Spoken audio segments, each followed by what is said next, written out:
A look at the Ivy League standings presented by RWJ Barnabas Health, the official healthcare system of Princeton Athletics. Cornell, Penn, and Princeton, as at least entering this duel, we're all unbeaten. Princeton, they're up 33-0. They're going to make it 3-0, 8-6 overall. Princeton at Cornell on Saturday. Penn will be at Cornell on Sunday. Should be a very fun weekend of Ivy action coming up. Yeah, it's always a fun time of the year when you get to wrestle your rivals and try to win your team a championship ring. It was a really cool experience to do it back in 2020. And, obviously, I think everyone wants to try to replicate that this year as well. We thank you, everybody who's been tuning in for both of our dual meets here. A great crowd for both of our dual meets. Again, a shout out to St. Benedict's and Newark East Side, who've been behind us cheering on these matches after their competition in between the duels. I believe it was 44-34 St. Benedict's in that competition. A lot of exciting matches while I was getting my head straight for this duel. And I was thinking a welcome distraction for what those young men were doing on the mat and battling tough in those matches. Yeah, obviously their march is Atlantic City, not too far down the road from here. And I know, a bunch of those guys are going to want to be competing down there. As you see Stout, nice post double, ends up in a single, and it's a nice finish, easy, clean. Hudson Skove, actually, New Jersey guy as well. Rumson Fairhaven, if I'm not mistaken. You are correct. Coach Eliezer DeLuca's here as well, watching the matches. So lots of New Jersey wrestling in the building today. Skove was a New York State champion 2 years ago. His first year with Harvard, dropped to 5-10 on the season after a tough 4-1 decision earlier today. Meanwhile, Luke Stout, 4 takedowns in a 14-4 major decision. And what was a very tough fought match against Brown's Thomas Sandoval, who just did his best to go the full 7 and ended up being successful after that, as Stout's had 5 tech falls in his first 10 matches on the season, 9-1 overall. He's only lost to Iowa's Stephen Buchanan, who's top 2 at 197. Second takedown for Stout, the senior from Mount Lebanon, Pennsylvania, looking dominant again.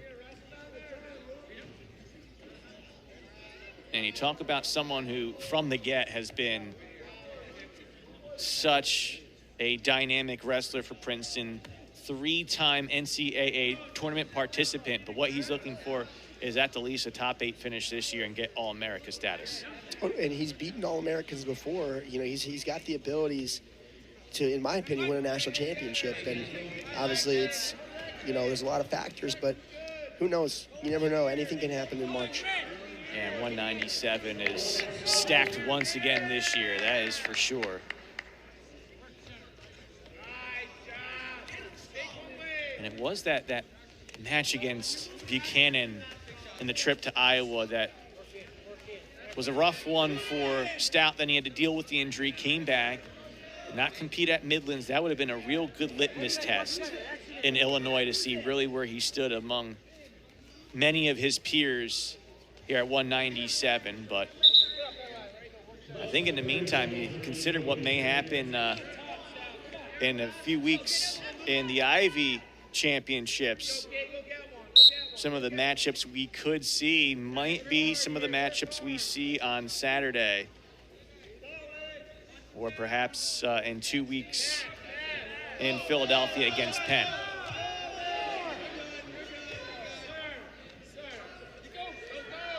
Short time here. Is there a chance for one more takedown? There is, with 5 seconds left to go. And Luke Stout at it again.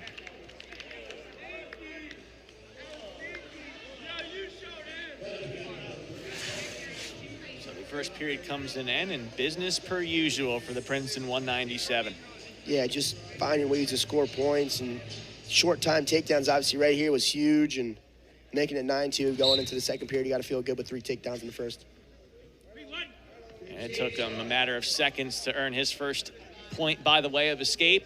10 to the lead. Again, Princeton, they've had 4 tech falls today.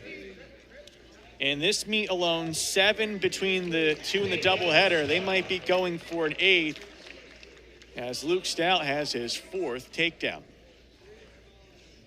Whenever he wants to be aggressive and go out there and get, score takedowns, he can, and he's just been all over Skove so far, making it really tough on him to get anything going, and he's just going to start putting up points here, I believe.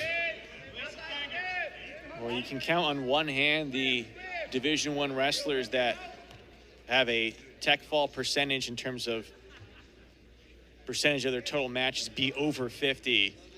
Stout would be back at that if he can get the tech fall here and make it 6 in 11 matches this year.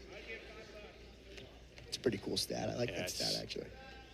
We did mention Jacob Cardenas of Michigan earlier. He was entering this week 7 of 13. And there might be 1 or 2 other at the very top of the overall tech fall total. Was a point awarded because there was a second stall by Hudson Skove, who was trying his best but can't find any offense against Luke Stout. Might have it here, though. Short time. Stout trying to work through it. His left foot is a bit pinned, and then when the grab went a bit higher, it got a little bit closer to danger. So back to neutral position with 12 seconds left.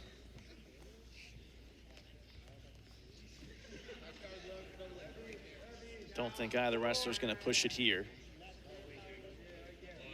But Stout continues the advantage. 1 more takedown and up by 11.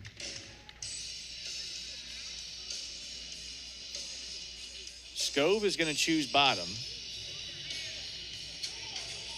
And Stout's going to get a bit of advice from his coaches. And I think he kind of wanted to just check out the math, because this was what I was expecting. Cut him loose, get the point. You're going to need 2 takedowns to lock in the tech fall. Yep, and that's what he's going for. And we'll see him be aggressive, I think, here in the last 2 minutes of this match. He's got a riding time point as well. And Anthony Ashnault did confirm my math when he put up 2 fingers as well. So I feel good about that. Usually pretty good at math. For sure. He's looking to score points. I was going to say, I'm usually good at math, but when I'm focusing on the match, my math goes out the window, so I just follow what they say, and I'm sure the same is for Stout. He's just saying, okay, when can I turn off the gear? When do I have this match complete? Until then, I'm going to keep going. That's what he's doing here with 80-plus seconds left to go. Yeah, Skove's fighting tough, though. He's not backing down. He's wrestling through this position, and Stout's still trying to attack and look for points, but... And there's going to be another stall called. So actually what that does allow is a takedown and ride out to mean a tech fall in the full 7 minutes for Stout. But there's a long way to go, over a minute. I mean, there's still a 7th of the match left. And again, Luke Stout already with 4 takedowns. It's a pretty good math right there. I got that part down. Skove is still struggling to keep the wrestling moving here. Trying to do his best. Somehow Stout got a leg, but Skove gets out. Yeah, Stout's getting a little frustrated here. You can obviously see it in his facial expression, but he's working hard. He's looking for points and see if he's able to get one in the last 30 seconds. We're tied up in the hands again. And again, that's all he needs is that one. So if he can still go for it here, Skove trying to get a drive on the leg. Stout's going to stick with it. He could be in a good position. He got a takedown like this before, and he's still working it through.